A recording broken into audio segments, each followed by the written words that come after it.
I'm Lise Keeker, a longtime studio owner turned founder here at Studio Grow. Just a few years ago, I was building my studios the hard way. So I didn't have the team, the budget, or most importantly, the time. Now, if you speed up to today, I sold my wildly profitable studios in the mid 7 figures while serving my community in ways I could have only dreamed. Now I work with thousands of boutique fitness studio owners in over 40 countries, and I am so blessed to share some of the best tested strategies for our industry every single week. I created this podcast so you'd always have clear, actionable processes, tried and tested advice, and just some good old-fashioned inspiration. So you can take steps to grow your studio and turn it into a powerhouse empire just like I did. If you're a studio owner who's ready to impact your community and see major growth in the process, or you're prepping to become one, then you're in the right place. So let's kick this off, shall we?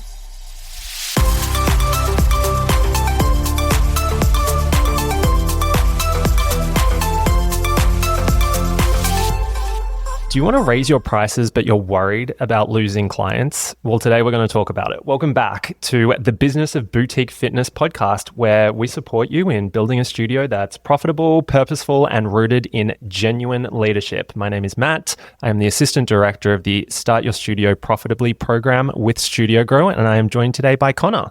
Hello, my name's Connor McGarry, and I am the pricing team captain and one of the team members on our Grow Your Studio Profitably team.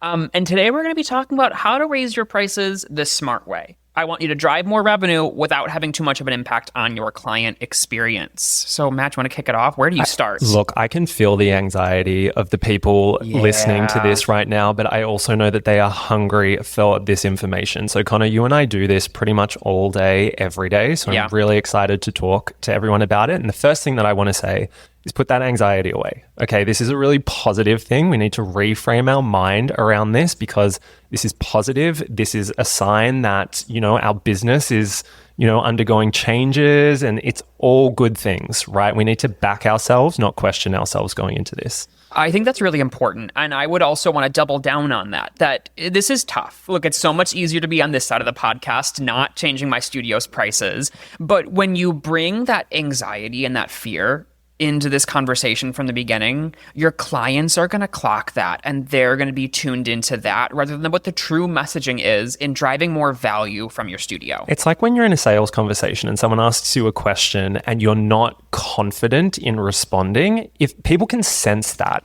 right? Yeah. And if you're not really confident in why you're doing this, right? Because spoiler alert, you're totally valid to do this. Yeah. There's nothing wrong with doing this. In fact, it's a very positive thing. So if you're questioning yourself, that will come through. So let's back ourselves straight off the bat.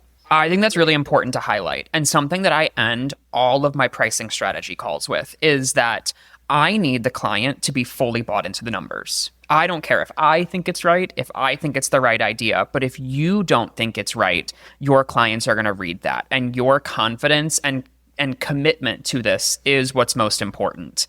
So this has been pretty high level. I think let's start diving into some more concrete strategies. And the first one for me is you should be doing a pricing increase every year.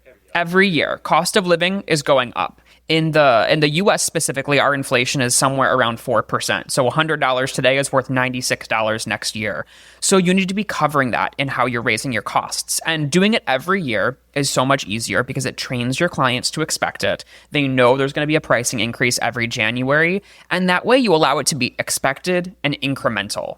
There are times I meet with studios and I end up having to do a $30 pricing increase, a $50 pricing increase because they haven't increased their prices since before COVID. It's time to raise those up. That one hurts for sure. And I think that you're touching on a really interesting element of this, which I could talk for hours about, which is really the psychology behind all of this, the psychology of increasing your prices, right? We as people expect that every year our electricity bill is going to go up, groceries are going to go up, everything costs us more every year. Why do we as studio owners think that our businesses and our gyms would be any different?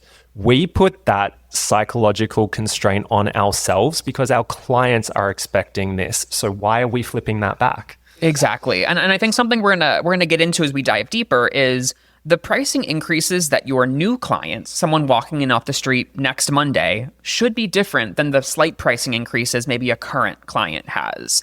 My rule of thumb is that a current member, someone who's been with you for a year plus, should always be falling below the market rate. Whether it's $5 or $50, depending on your studio type, they should be paying less than those new clients. I agree. But can we talk about grandfathered memberships for a moment? I don't want to, because I don't want you to grandfather your memberships. Nobody should ever be grandfathered in, right? In an ideal world, everyone's prices will increase every year. But like Connor said, by varying amounts at different price points, depending on, their history with us or anything like that. Yeah, I get to meet with a lot of clients who tell me they have grandfathered in memberships. But when we look at the contracts, whether it was a contract that you wrote, your legal team wrote, or that was pre-existing before you purchased the studio, 9 times out of 10, the clients aren't actually grandfathered in. And then what I would want to highlight is that's a fear-based decision I don't want you to be making.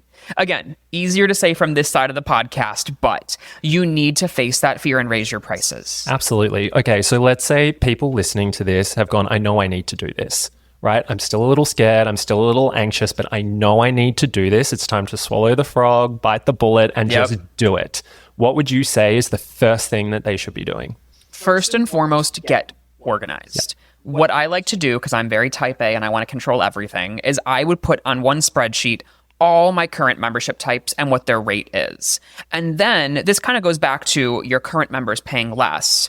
I want to know, what's the destination? Decide whether your pricing increase is going to be, let's go fake number, $50.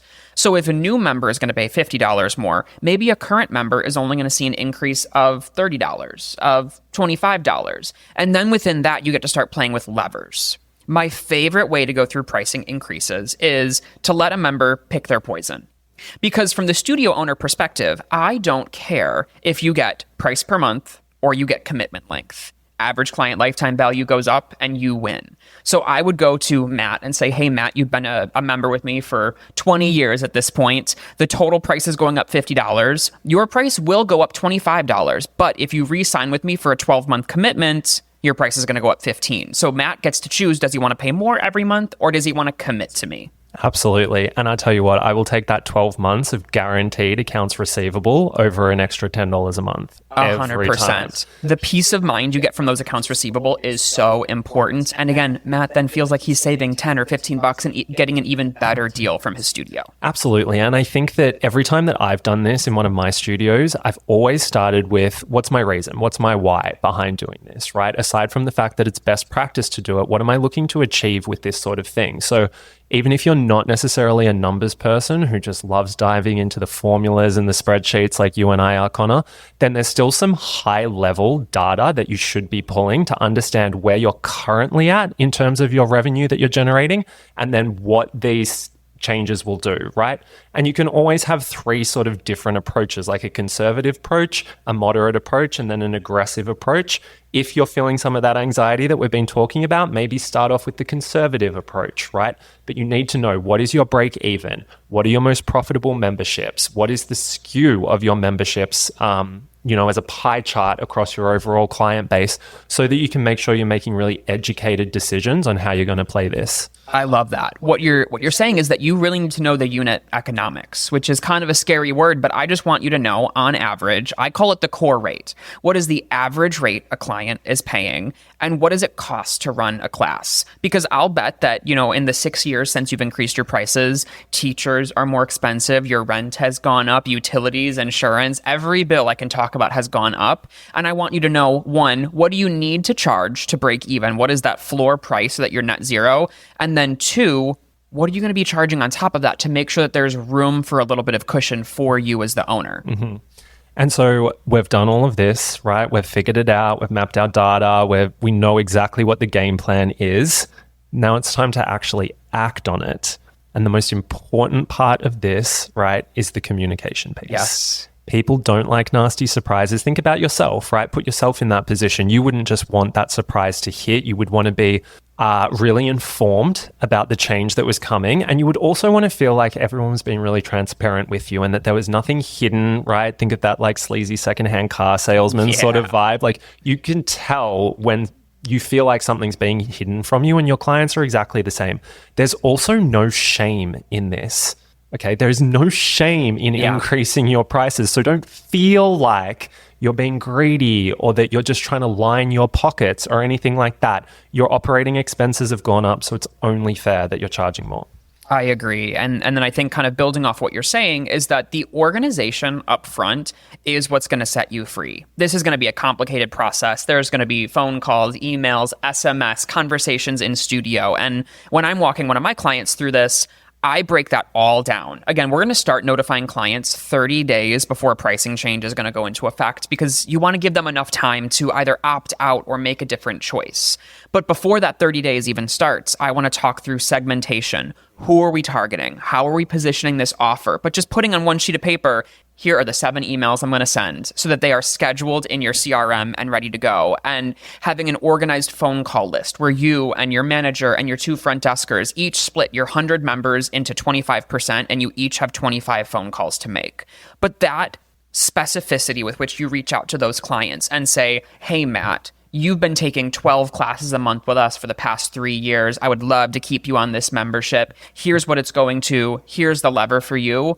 All of a sudden, that feels so personal and authentic. And that's so much nicer to receive than an increased bill on your credit card. Absolutely. Picking up the phone and actually just calling someone to talk it through. It goes such a long way. It demonstrates that you're not afraid of what you've done. It shows connection. It shows care. It's taking the time. Even if they don't answer, leaving a voicemail for them, it just shows that you've really put the effort in. Look, I used to not be a convert to the phone calls because I don't answer my phone, but I read my voicemail. I check my email. But what I see across the board, whether it's your pricing increase or conversion, the studios that make phone calls do better. 100% when it comes to every element, sales, lead nurture, retention journeys, you name it, a phone call goes a long way. And I always coach my clients on the fact that even if they don't pick up, like you or I probably wouldn't, Never will. Still has an impact to see that someone reached out to you. Yeah. So Matt, we've talked a lot about thinking about the why behind it and the how, but one aspect of a pricing change we haven't discussed yet is what do you do with your current staff? This is my favorite part. It's the hardest part.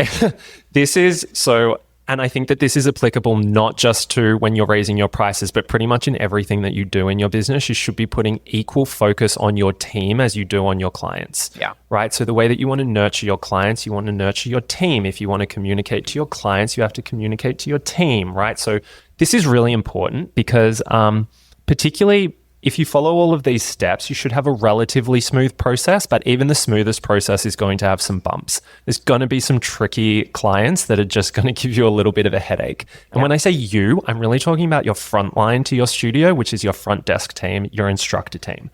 So making sure that they know the why, they know what's going on, they're informed of the process every step of the way. But not only that, also that they're bought into it. Yeah. Right. So that they really understand why you're doing this. And it's not to make their life harder. It's not for them to get chewed out when they're on the front desk. Yep. Because if you're a united front in that, then they're not going to have that anxiety in dealing with any of this either. Exactly. I think you're hitting the nail on the head. This is one of the times where I hold a team meeting. I'll suck it up and I'll buy $50, $100 worth of Trader Joe's snacks and maybe some drinks for everyone. But this is a great time to take a class with your team, do a bonding event, and then sit down and talk them through the why this is happening, because they need to be able to understand that to communicate it to your members. As much as the studio owner, you're probably going to be doing a lot of the communication. At the end of the day, those individual conversations are probably going to be handled by the front desk. So them being 1, fully bought in, 2, informed, and 3, prepared to deliver that information is probably the most important part of this. And not having proper staff training can derail the past 20 minutes Matt and I have been talking about. And something that I love that Studio Grow implements with all of their clients is what we call a pricing transparency sheet. So essentially, it's a breakdown of where the cost of each class or the core rate, like you mentioned, Connor, is actually going. So say it's like $25, for example. You say $7 of that is going on your rent, right?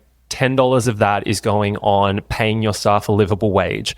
$1 of that is going on fees and insurance, whatever it is, right? And then it is totally fine for you to put in that $2 of that 25 is profit, whatever it may be, right? Because people know you're running a business. So it all comes back to the transparency. And particularly when your staff have access to that as well, can really help them combat a lot of that. Because pretty sure not many of your clients are going to stand face to face with your staff and say that they don't want you earning a livable wage. Exactly. And I think in that pricing transparency sheet, it's so helpful to break it down, because when I go to my teams and I say, hey, I'm increasing prices, their first question is, well, am I getting paid more? And I always want that to be a part of it. I think annual compensation discussions are so important and slightly outside of the scope of this podcast, but you also need to be prepared to say, hey, based on this pricing transparency sheet, of the $25 for each class we're running right now, $1 is going to profit. If I pay you $1 more, I'm not going to be able to operate the studio. And breaking down, again, those unit economics and being able to communicate that to your team is going to help alleviate that conversation. Absolutely. And I think on the topic of conversations too, it's really important as you go through this process to quantify everything that's going on, not just in terms of the data around the churn that you're experiencing as you go through this, so that you can learn from it and continue to evolve it every single year when you do it without fail. Every year. Right. But also the more qualitative stuff. So what's the feedback? Like when people are checking in for a class and they're speaking to your front desk team members, what are they saying? What's the feedback? What are they asking? And I think that your staff feeling really heard in that and knowing that they can escalate things to you is also going to make them feel really supported. 100%. And Matt, you said a really bad word in that last bullet point, and that's churn. Because no matter what happens in a pricing change, some people are not going to go on the journey with you, and that's okay.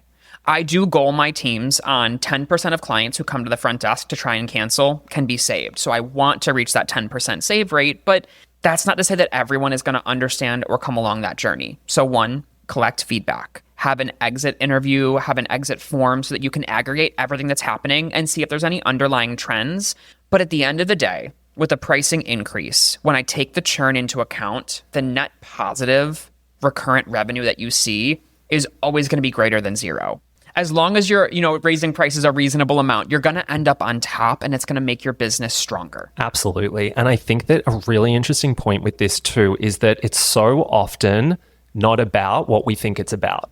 So if we experience some churn with here because we've raised our prices by 3%, I would argue that there's an element of our experience or our connection, the community building, or how we're going about our mission, vision, and purpose here is not resonating. Because I don't think that if our clients were really bought in, 3% would bother them as much. So I think it's important to track all of this, but it's also important to not necessarily just be super black and white about it and to dig a little bit deeper into what could be going on.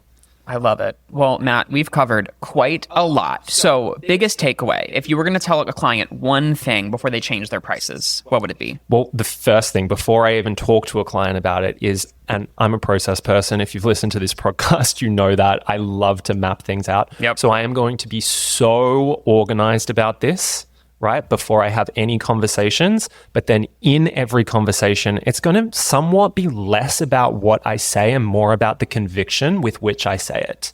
Yeah, I think that's great. You kind of stole mine. So I'm just going to say, understand the why behind it, because you're going to be communicating that why to your team. You're going to be communicating it to your clients. And that is going to be sort of like your North Star as you navigate what is truthfully going to be a little bit of a rocky process. You and I sharing a brain. You and I having the same thought. I'm not remotely surprised. Shocked. Well, that's a wrap on how do you adjust prices without losing your clients. So again, remember, be organized, be specific, and know your why. For any more resources or related episodes, head to studiogrow.co. But thank you so much for listening. We'll see you next time.